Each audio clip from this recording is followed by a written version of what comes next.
उपस्थित थिबा सब समस्त मातृ संतान मानकु हृदय मोर तथा सम्मान श्रद्धा और नमस्कार।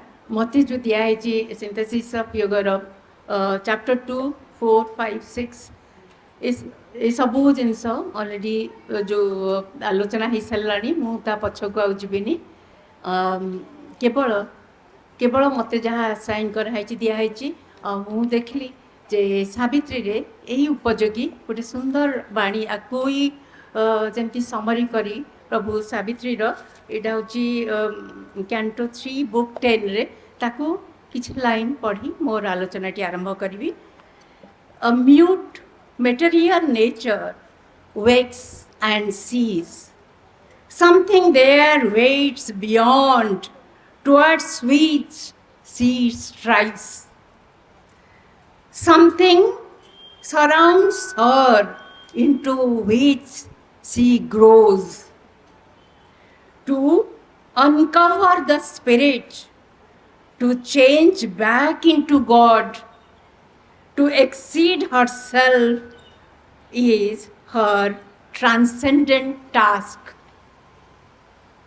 एक मुख स्थूल प्रकृति जागी उठे एवं देखे से पारी रही अपेक्षामान किछि जहाँ अभिमुखे से प्रयासी किछि ताकू करि थाए परिवेष्टित जो से हुए परिणत चैतन्य को करने अनावृत पुनर्बार भगवान रे हेबाकू रूपांतरित निजकू करने अतिक्रांत ही तार लोकातीत कर्म भार। तेणु जहाँ कि आम आलोचना कले तार प्रकृति केमती भाव तार सबकॉन्शियस जोग करुच्ची ता मध्यरे जहाँ कि निवर्तित होती जहाँ कि भितर अच्छी ता भितर से गोटी गोटी पर गोटे सबकि बाहर करुच्ची एपर्यंत ये जो पाराग्राफ आम पढ़ले से मनीष आसी जाइए मनीष भितर तार मनीष भितर तार आसी शरीरटी आसी प्राणटी आसी आउ मन मध्य आसवा कौन पाई ना से भगवान को परिप्रकाश करिवो या ही है मूल लक्ष्य मानव जीवन तेणु यहीटा पाराग्राफ रे पूर्व पाराग्राफ रे ही आ शरीर वर्णना भी भाई खूब सुंदर भाव करछंती।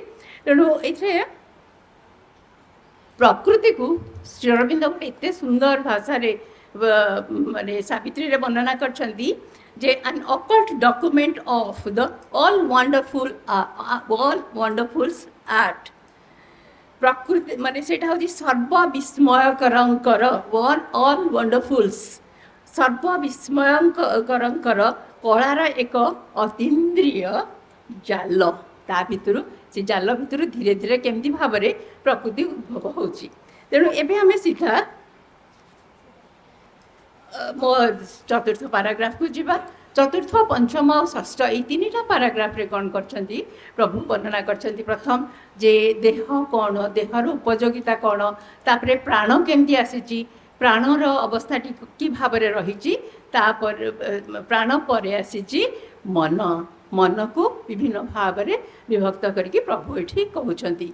तेणु ये जो आरंभ कर प्रभु केते गुड़ा माने मु प्रथम वाक्यटी पढ़ुची कारण से तीनोटी इफ लगे जदि लगे प्रभुंर वर्णना करने शैली अनन्य। तेणु ताको एते डिटेल प्रभु लिखती सबू एंगल लिखिं से मु पढ़ुची ताको if then this inferior equilibrium is the basis and first means of the higher movements which the universal power contemplates। जदि ये विश्व परम सामर्थ्यर विचार रे जो निकृष्टतर संतुलन कहीं कराउची लाइक मन प्राण शरीर तीनोटी पर्यंत प्रकृति तार संतुलन अवस्था रे पहुँचीनी ता भितर गोटे बालांस गोटे इक्विलिब्रियम आसीनी केतेबेले ताकू प्राण कबलित करुच्ची केतेबेले शरीर करुच्ची केतेबेले मन करुच्ची एमती भाव में रही।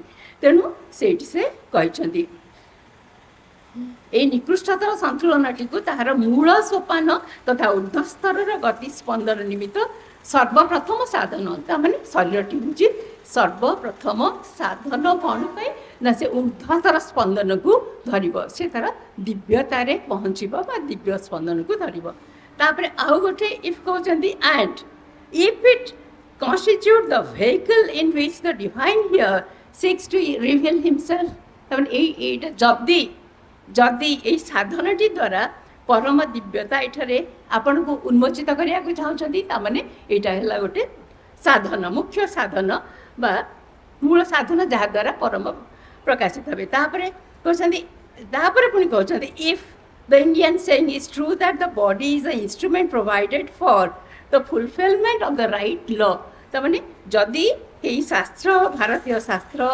ଉକ୍ତିର ସତ୍ୟତା ଅନୁସାରେ ଯଦି ଆମେ ପ୍ରକୃତ ଯଥାର୍ଥ ବିଧାନଟିକୁ ପରିପୂର୍ଣ୍ଣ କରିବା ଲାଗି ଶରୀରଟିକୁ ଆମ ହାତରେ ଦିଆହେଇଛି ତାହେଲେ ଏବେ ଏକ ନୂତନ ରୂପ ଦିଆହେଇଛି ଯାହାକୁ କୁହାହେଇଛି ଯେ ଶରୀର ମାଧ୍ୟମ ଫଳୁ ଧର୍ମ ସାଧନମ ତେବେ then any final recoil from the physical life must be turning away from the completeness of the divine wisdom and renunciation of its aim and earthly wisdom ତେଣୁ ଆମେ ଏଇ ସବୁ ଶରୀର ମନ ପ୍ରାଣ ସବୁ ଆସି ସାରିଲା ପରେ ଆମେ ଯଦି ଫାଇନାଲି କହିବା ଯେ ନା ନା ମୋର ଶରୀର ଦରକାର ନାହିଁ ବା ଏଇ ଜୀବନ ଦରକାର ନାହିଁ ତାହେଲେ କ'ଣ ହେବ ନା ଆମେ ଯେ ପ୍ରକୃତରେ ଏଇ ଆର୍ଥଲି ମାନିଫେଷ୍ଟେସନ୍ ମାନେ ଏଇ ପୃଥିବୀ ପୃଷ୍ଠରେ ଯେ ପରମ ବିବାହିତ ହେବେ ସେଇଠିକୁ ଆମେ ଓହରି ଆସିବା ତେଣୁ ଏଇଟା ହିଁ ତାର ଏ ବିଷୟରେ କହୁଛନ୍ତି ତେଣୁ ଆର ଆୟତନ ଭିତରକୁ ବାହାରି ଆସିବା ତେଣୁ ଶରୀର ହେଉଛି ଗୋଟିଏ ମାନେ ବିଶ୍ୱ ଶକ୍ତି ତାକୁ ତିଆରି କରିଛି ଯଦିଓ ତା ଭିତରେ ସନ୍ତୁଳନ ନାହିଁ ତାକୁ ବିଶ୍ୱ ଶକ୍ତି ତିଆରି କରିଛି ଗୋଟେ ଊର୍ଦ୍ଧ୍ୱସ୍ତର ଶକ୍ତିର ଯନ୍ତ୍ର ହିସାବରେ ଗ୍ରହଣ କରିବା ପାଇଁ ସେ ଊର୍ଦ୍ଧ୍ୱତର ଶକ୍ତିକୁ ଗ୍ରହଣ କରିବ ତେଣୁ ଯେଉଁ ଚିନ୍ମୟ ନିବର୍ତ୍ତିତ ହୋଇଛନ୍ତି ସେ ନିବର୍ତ୍ତିତ ହେବେ ତେଣୁ ଏଇଠିକି କୁହାହେଇଛି ଶାସ୍ତ୍ର ପ୍ରଣୀତ ଯେଉଁ ଶରୀର ମାଧ୍ୟମ ଖଳୁଧନ ଧର୍ମ ସାଧନ ତାପରେ ଆସୁଛି ତାପରେ ଦୁଇଟି ସେଣ୍ଟେନ୍ସରେ ସେ ସନ୍ନ୍ୟାସ କଥା କହୁଛନ୍ତି ଯେ ସଚ୍ ଏ ରିଫ୍ୟୁଜାଲ ମେ ବି ଆମେ ଯେତେବେଳେ ରିଫ୍ୟୁଜାଲ କ'ଣ ନା ଯେତେବେଳେ ଶରୀରକୁ ବର୍ଜନ କରି ଆମେ ସନ୍ନ୍ୟାସ ଅବଲମ୍ବନ କରୁଛେ ପ୍ରଭୁ ଶ୍ରୀ ଅରବିନ୍ଦଙ୍କର ମାନେ ଏହି ସୂକ୍ଷ୍ମତର ଉଚ୍ଚତର ଯୋଗ ପ୍ରଣାଳୀରେ ଯେ ଜଗତ ଜୀବନ ଆଉ ଜୀବନ କର୍ତ୍ତା ଏକ ହିଁ ରହିଛନ୍ତି ତେଣୁ ଆଦରୁ ଆମେ ଯଦି ଓହରି ଆସିବା ଦେଖୁଛୁ ଯଦି ରିଫ୍ୟୁଜାଲ ହେଉଛି ଓଇଂ ଟୁ କ'ଣ ପାଇଁ ନା ଗୋଟେ ସିକ୍ରେଟ୍ ଲ ରହିଛି secret law of their development some secret law of their development and right ଆଟିଚ୍ୟୁଡ୍ ଫର୍ ସର୍ଟନ୍ ଇଣ୍ଡିଭିଜୁଆଲ୍ସ ଏଇଠି କହି ରଖେ ଯେ କାହିଁକି ଜଣେ ପ୍ରଭୁ କେତେ ଉଦାର ଯେ ତାକୁ ସିଧା ସିଧା କ୍ରିଟିସାଇଜ୍ କରୁନାହାନ୍ତି କହୁଛନ୍ତି କାରଣ ବତାଉଛନ୍ତି କ'ଣ ନା some secret law of their development ତାଙ୍କର ଡେଭଲପମେଣ୍ଟ ପାଇଁ ସେ ଆତ୍ମାର ଉନ୍ନତି ପାଇଁ ସେ ଆତ୍ମା ସେ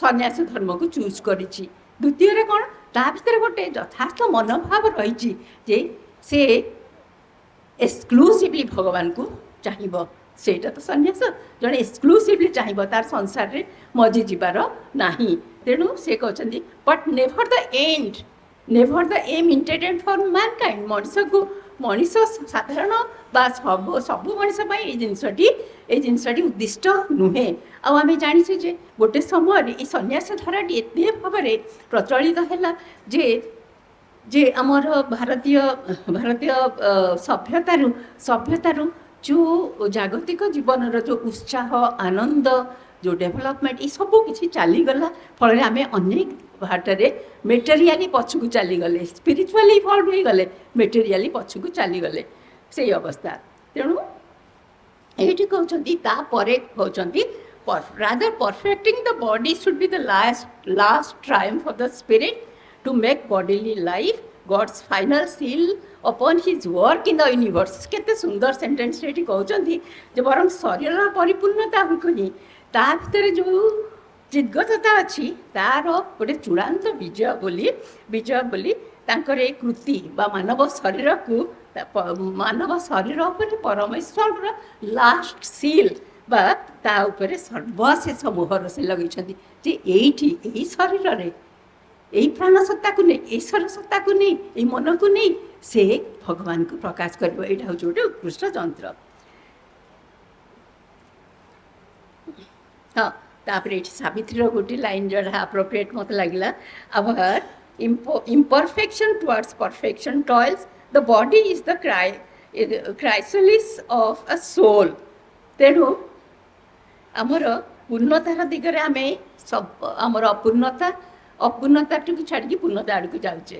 ଏଇଟା ହେଲା ମଣିଷ ଜୀବନରେ ଏଇଟା ହିଁ ଘଟେ। ତାପରେ କହୁଛନ୍ତି ଯେ ବଡି ଇଜ୍ ଦ କ୍ରାଇସାଲିସ୍ ଅଫ୍ ଅ ସୋଲ୍। ଏଇଟା ଏତେ ସୁନ୍ଦର କଥା। କ୍ରାଇସାଲିସ୍ ମାନେ ଏଇଟା ଯେମିତି ଗୋଟେ ମାନେ ପିଉପା, ଯେମିତି ସମ୍ବାଳୁଆରେ ପ୍ରଜାପତି ହୁଏ, ଏ ମଝିଟା ହେଉଛି ପିଉପା। ମଣିଷ ସେଇ ପିଉପା ଷ୍ଟେଜ୍ରେ ଅଛି। ତାର କେତେ ଯେ ସମ୍ଭାବନା ଅଛି, ସେ ପ୍ରଜାପତି ହେବ, ସେ ଦିବ୍ୟ ହେବ, ଏଇ ସମ୍ଭାବନାଟି ତା ଭିତରେ ଅଛି ବୋଲି ପ୍ରଭୁ ଏମିତି ଭାବରେ ଲେଖିଛନ୍ତି। ତାପରେ କହୁଛନ୍ତି ଯେ କ'ଣ ତା ଭିତରେ ସବୁ ସେ ଶରୀର ଭିତରେ ଅବଷ୍ଟାକଲ୍ ସବୁ କ'ଣ ରହିଛି ନା ଆମେ ସେ ଅବଷ୍ଟାକଲ୍ସକୁ ଆଉ ତାକୁ ଆମେ ସମସ୍ତେ ତାକୁ ଭୋଗୁଛେ, ତେଣୁ ତାକୁ ଆଉ ଡିଟେଲ୍ କହିବାର କିଛି ନାହିଁ। For in the unseen providence this things are, ମାନେ ଏଇ ଯେଉଁ ଡିଫିକଲ୍ଟିଜ୍ ଗୁଡ଼ିକ ଅଛି, ଯାହାକି ମାନେ obstacles which the physical presents to the spiritual is no argument, ଅଛି ବୋଲି is no argument for rejection of the physical. ଏତେ ସବୁ ଅସୁବିଧା ଅଛି ବୋଲି ଆମ ଶରୀର ଭିତରେ, ଆମ ଶରୀର ତା ମାନେ ନୁହେଁ ଯେ ଆମେ ଶରୀରକୁ ଛାଡ଼ିଦେବା।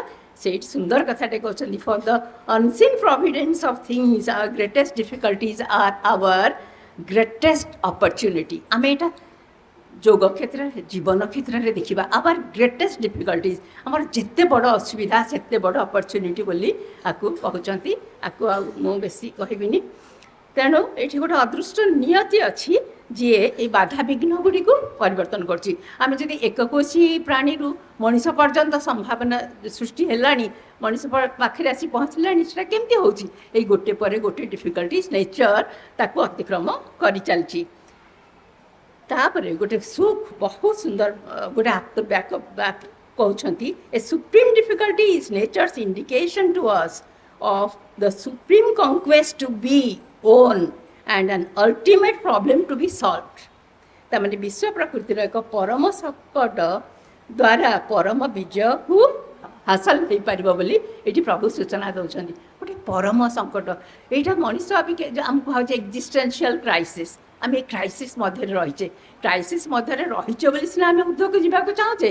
ଆମେ ଜୀବନରେ ଯେତେବେଳେ ଏତେ ସମସ୍ୟା ଭିତରେ ଥାଉ, ଆମେ କ'ଣ କରିବୁ ବୁଝିପାରୁନି, ସେତେବେଳେ ଠିକ୍ ସଲ୍ୟୁସନ୍ଟି ଆସେ। ପ୍ରକୃତି ଭିତରେ ମଧ୍ୟ ସେ ପ୍ରକାର ଅବସ୍ଥା। ତେଣୁ ପଳାୟନ ଦ୍ୱାରା ଏସବୁ କିଛି ଜିନିଷ ହୁଏନି, କିମ୍ବା ତାଠୁ ଶରୀର ଯେ ଅସୁବିଧା ଦେଉଛି ତାଠୁ ଆମେ ଦୂରେଇ ଯିବା, ତାକୁ ଛାଡ଼ିଦେବା, ତାକୁ ଗୋଟେ ନିସ୍ତାରହୀନ ଫନ୍ଦି, ମାନେ ତାଠୁ ଆଉ ରକ୍ଷା ନାହିଁ, ତେଣୁ ଆମେ ସନ୍ନ୍ୟାସ ନେଇଯିବା।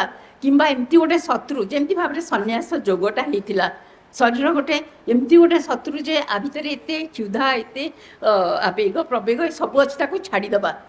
ଏଠି ଶ୍ରୀ ଅରବିନ୍ଦ କହୁଛନ୍ତି ଏଇଟା ସେମିତି ନୁହଁ ଯେ ଆମେ ତାକୁ ଛାଡ଼ିଦେବା, ଛାଡ଼ି ଦେଇକି ଚାଲିଯିବା।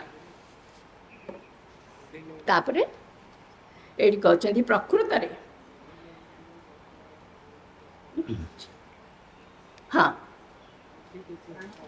ହଁ ପ୍ରାଣକୁ ଯାଉଛି, ତାପରେ ଆସୁଛି ପ୍ରାଣକୁ ଆସୁଛି। ଏଠି ମନଟା ଏଇଠି ଶରୀରଟା ଏଇଠି ଛାଡ଼ିଦେବା, ପ୍ରାଣକୁ ଆସିଲି। ପ୍ରାଣରେ ତାପରେ ସେ ପ୍ରାଣ କଥା କହିଛନ୍ତି, ମାନେ ପ୍ରଭୁ ଯେଉଁ ବର୍ଣ୍ଣନା କରୁଛନ୍ତି ଶରୀର, ତାପରେ ପ୍ରାଣ, ତାପରେ ମନ, ଯେମିତି ଲାଗୁଛି ଯେ ବିଶ୍ୱ ପ୍ରକୃତି ତାର ଯେଉଁ ମାନେ ଫୁଲଟିଏ ଭଳିଆ ଗୋଟି ଗୋଟି ପାଖୁଡ଼ା ଖୋଲି ଦେଉଛି, ଆଉ ପ୍ରଭୁ ସବୁ ଜିନିଷ ବର୍ଣ୍ଣନା କରୁଛନ୍ତି। ଏଇଠି ସେ କହୁଛନ୍ତି ପ୍ରାଣ କଥା, equally vital and nervous energies in us are they have their utility, ଆଉ ସେମାନେ ମଧ୍ୟ ଚାହାନ୍ତି they to demand the divine realization of their possibility in our ultimate fulfillment। ତାମାନେ ଆମ ପ୍ରାଣଟି ଯେଉଁ ରହିଛି ଭାଇଟାଲ୍ ଆଉ ନର୍ଭସ୍, ମାନେ ଦୁଇଟା କହୁଛନ୍ତି ପ୍ରାଣ ଆଉ ଗୋଟେ ସ୍ନାବିକ ଶକ୍ତି ଯେଉଁ ତାର ମଧ୍ୟ ଉପାଦେୟତା ରହିଛି। କେଉଁଥିରେ ଉପାଦେୟତା ରହିଛି ନା ସେ ତ ଆମର ଅଲ୍ଟିମେଟ୍ ଫୁଲଫିଲମେଣ୍ଟ ଭିତରେ ଅଲ୍ଟିମେଟ୍ ଫୁଲଫିଲମେଣ୍ଟ ହେଉଛି ଡିଭିନାଇଜେସନ୍। ସେ ଭଗବାନଙ୍କୁ ଏଠି ପ୍ରକାଶ କରିବ। ତେଣୁ ତାରି ଭିତରେ ପ୍ରାଣର ମଧ୍ୟ ଗୋଟେ ଅଛି। ତେଣୁ ପ୍ରାଣ ଯାହାକୁ ଆମେ ତାକୁ ପ୍ରାଣ ଭିତରେ କାମନା ବାସନା ଅଛି, ତା ସାଙ୍ଗରେ ଉତ୍ସାହ ଉଦ୍ଦୀପନା ବହୁତ ହାୟ ଅଛି ଜିନିଷ। ତାମାନେ ଗୋଟେ ଲୋଅର ଭାଇଟାଲ ଅଛି, ଗୋଟେ ହାୟର ଭାଇଟାଲ ଅଛି। ଏଇଠି ପ୍ରଭୁ ତାର ସକାରାତ୍ମକ ଦିଗଟିକୁ ନେଉଛନ୍ତି।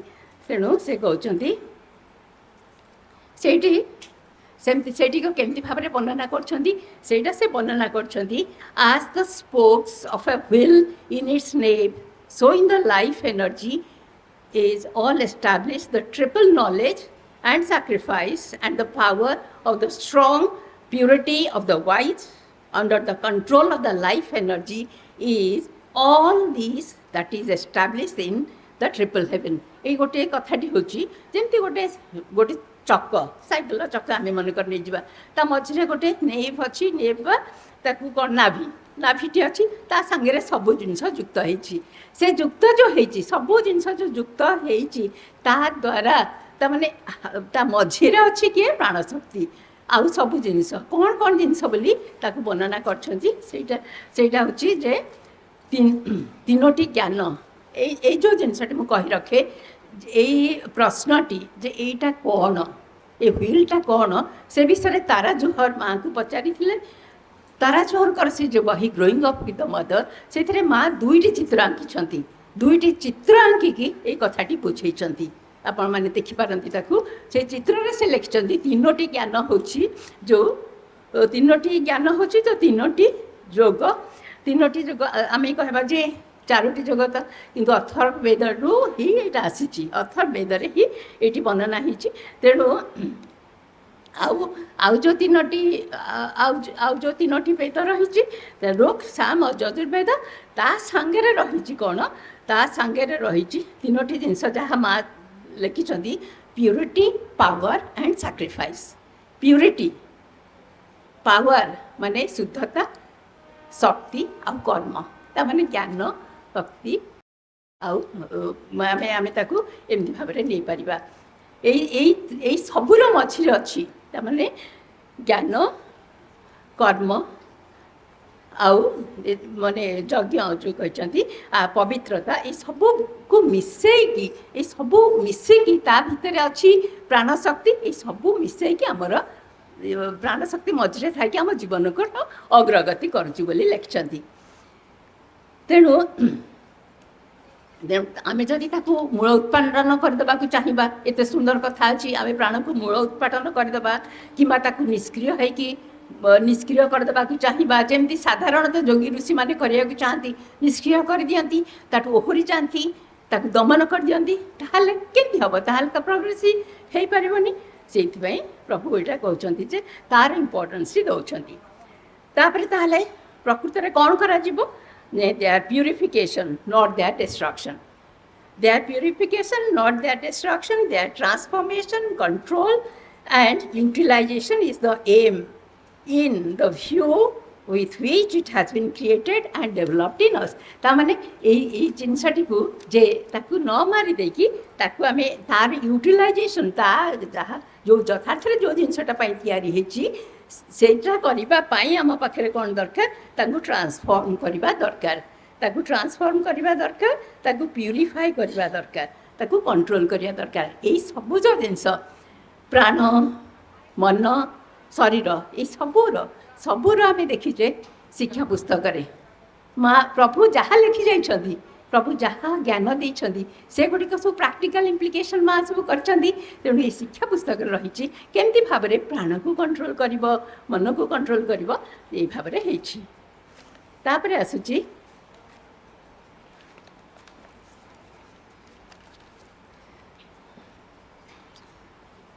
ହଁ ତାପରେ ଆମେ ଆସିବା ଆମେ ଇଏକୁ ଭାଇଟାଲ ଇଏ ପରେ ଆମେ ଆସିବା ଏଠିକି ମନ ପାଖକୁ ଆସିବା। ପ୍ରକୃତରେ ମନ ଏଇ ପ୍ରାଣ ଆଉ ଶରୀର ତିଆରି ହେଇସାରିଲା ପରେ आसी जो मन प्रभु लिखुं if the bodily life is what nature has formally evolved for us as her base and first instrument, it is the mental life that is evolving in her. Manish तापरे प्राण आ शरीर को होला परे से तार मन को डेभलप करिछि आउ एटा मन को जो डेभलप करछि से तार से स्तरटी को केडी सुंदर भाव में प्रभु वर्णना करछंती से केते बेले करछि ना जेते बेले ए जो एटा उद्धस्तर कथा तो जेते बेले प्रकृति प्रकृति प्रकृति तो सब बेले कर सारी समगति में करूनी केते जल्दी करुच्ची केते पुणी पछू घुची आस सब करते से ये ऊर्ध्वस्तर कथाटी करुच्ची जिते बेले समय फुर्सत मिलूँ क्या ना शरीर आ प्राणर ताड़नारू जिते बेले मिलूँ सी खूब मनोयोग देकी से मनटी कथा से चिंता करुच्ची तापरे प्रभु ये लिखुंट जे for here in man we have a distinction of the utmost importance that आम जानू जे मन भितर ये मन ही ताकू सबुठू बड़ सबुठू मनटा ही ताकू सबुठू अलगा करके रखी तापर प्रभु ये वर्णना कर मनर डिस्टिंक्शन कर मन को भाग भाग कर गोटे प्रिलिमिनारी भाग आम जानी प्रभु मन को केते भाग में कर प्रिलिमिनारी से कहते ये मन बहुत भाग अच्छी मन में बहुत प्रकार अच्छी गोटे माने दी प्रकार तीन प्रकार एमती करके लिखते तेणु दी प्रकार मन को आम कह प्राणिक मन शारीरिक मन तापर तीन प्रकार कौन तीन प्रकार भाव में प्रभु ये वर्णना कर प्रथमटी हूँ जो भौतिक मन बा मेटेरियल जो मन जहाँ मेटेरियल और नर्वस सिस्टम द्वारा परिचालित द्वितीयटी हूँ प्योर इंटेलेक्चुअल माइंड जोटा शुद्ध बौद्धिक स्तर माने प्रथमटी शारीरिक चेतना द्वारा कबलित द्वितीयटा हूँ आम प्योर बौद्धिक माने जोठी आमर बुद्धि विवेक सृजनात्मक कथा ये सब आसे तेणु ये से कहते जो प्योर इंटेलेक्चुअल माइंड हेले भी ता पाखरे जदियो क्षमता अच्छी ऑर्गेनाइजेशन आ सब क्षमता अच्छी किंतु से ऊर्ध्वस्तर जो स्पिरिचुअल नॉलेज ताकू से धरी पारे तेणु थर्ड से कहते तृतीय आसूची ये दीटार ऊर्धरे आसूची the divine mind the divine mind जिते आसूची से स्पिरिचुअल माइंड ताकू कहुची से तार विशेष गुण होची से ये तर्क बुद्धि ये सब द्वारा कबलित होनी तार से सीधा आलोक द्वारा आलोकित होची माइंड तेणु ये गोटे खाली कथा अच्छी जे ये मनटी उद्भिद भितर केमती भाव में गोटे जड़ स्तर में थाए तापरे प्राण भितर से अधा जाग्रत होगी रही थाए आउ मनीष भितर से तार से जाग्रत होगी रही थाए तेणु तेणु जाग्रत होगी रोथिबारु ये जाग्रत जिते से जाग्रत होता सेते ता भितर कौन जो थाए से मनीष जिते जाग्रत हुए सेते तार फिजिकल आउ जो भाइटल ये सबूर जो इन्फ्लुएंस अच्छी ता भितर से जिते जिते बाहर को बाहर थाए सेते सेते इवॉल्व होता है सेते सेते बेसी भाव में माने ता भितर सेते सेते भाव में जागरूकता आसुए तेणु शेष कहते जे ये जो हाँ द ट्रू ह्यूमन एक्जिस्टेंस मनीषर ताहले मनीषर यथार्थ जीवनटी कौन मनीषर यथार्थ जीवनटी एमती भाव में होची जे से इंटेलेक्चुअली इवॉल्व करिवो मेटेरियल स्तर में and begin more and more to live in मन स्तर में से आउ बास करिवो नहीं तापरे से आदेहरु सबू माने जो फिजिकल ऑब्सेशन और नर्वस सिस्टम ऑब्सेशन ता भीतर बाहरी जाए कि जो अनुसार से स्वाधीन भाव में जीवन को देखिब ताहले से अनुसार ही से गोटे यथार्थ मनीष हम तेणु यथार्थ मनीषर कथा है से सब द्वारा कबलित नहीं एक ऊर्ध्वतर स्वाधीनता द्वारा हम तेणु free and compulsory acceptance of the condition तेणु जदि मनीष ये सब जो बाधा अच्छी आ क्षेत्र में जदि भल भाव में स्वाधीन भाव से ग्रहण करें ग्रहण करी पुणी कौटी ग्रहण करी कौन कर एक्सेप्ट कर the enlarge and sublimated condition for our physical being that is the ideal से सब्लिमेटेड कंडीशन को जे उत्तोलित अवस्था को जो ऊर्ध्व अवस्था को व्याप्त अवस्था को मन चाहिए सेटा ही हूँ प्रकृत मनीषर यथार्थ जीवनर लक्ष्य। तेणु शेष मुझे शेष करी जे माँकर गोटे बाणी जहाँ हूँ मैन हैज मनीषर स्तर को ये माँ के सुंदर कहते जे मनीष तो सबुदिन चाहिए ना एमती आनिमल होगी आम भितर आनिमल क्वालिटी बहुत अच्छी कि आम चाहूँ आम चाहूँ दिव्य हाँपाई से माँ गोटे सुंदर कथाटे कहते जहाँ सब समराइज करदब man has one leg in animality the other in humanity गोटे पशु स्तर में गोटे पाद अच्छी आउ गोटे पाद मनीष स्तर में अच्छी at the same time he is a candidate for divinity केते उज्जवल कथा एट द सेम टाइम ये सब सत्वे से मनीष पशुर कम्बिनेशन सत्वे ता भितर से दिव्य हाँपाई सब प्रकार संभावना is a candidate for that. तेणु ये मन ये शरीर मन आउ प्राण ये सबुर स्थिति आउ तार उपादेयता से विषय माँ जो कहते मोर स्मित बुद्धि ही मु आलोचना कली। प्रणाम। वंदे मातरम।